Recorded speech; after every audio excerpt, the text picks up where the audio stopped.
exports to China, but still a bad day for the stock, already down 5%. Bring down the likes of BROADCOM as well to about 2%. Keep an eye on BROADCOM today because they report after the bell. Moving on, you had Campbell Soup reporting earnings this morning. Sales were actually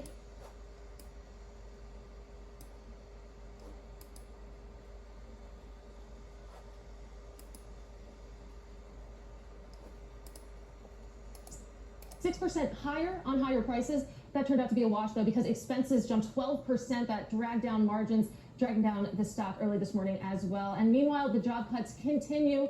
3M coming out, cutting jobs to save cash amid high potential legal costs. This news, of course, hitting a day after we heard from Bed Bath & Beyond and Snap on their job cuts. But prices a little changed right now, John. Let's just clear this up. NVIDIA, not NVIDIA. NVIDIA? NVIDIA? I don't know. That might be the New Jersey accent I don't know, a little bit. but I don't know. I'm trying to clean it up. Sounds better when you say it. Sounds better. I don't know if that's true, Katie. Not sure if anyone agrees with that. Katie, thank you.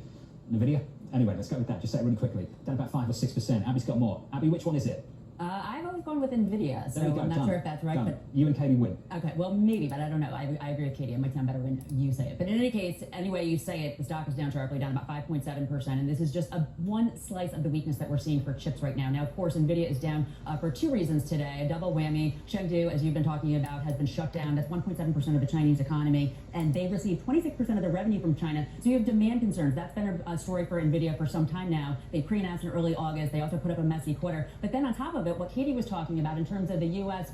Requiring approval for some of their AI chips to be shipped to China on security fears around the military, that's $400 million worth of revenue potentially. Not a huge slice of the pie, but it's more the direction, the tension. And you have these chip stocks under so much pressure. Over the last 10 days, the stock's losing 10% of its value on the year, down much more sharply. And why this is so important, John, chips, of course, the stocks, it's a leading indicator. Chips are used in everything that we use today. So if you see a big slide here, it tends to lead the broader indexes. So really not a good sign potentially for the markets and the economy overall. And if we see more of a slide, because of course it's not just NVIDIA, Seagate, Flash Memory, they cut their third quarter by 400 million. Micron, that's NAND and DRAM, they see their third quarter coming in at the low end. And then Citi seeing, this is pretty bearish, 25% more downside for the stocks. And it's interesting because, as you know, John, yesterday, Jeremy Grantham said that that volatility that we've seen this year, it's just an appetizer to what could come. That matches that potential 25% slide on the stocks.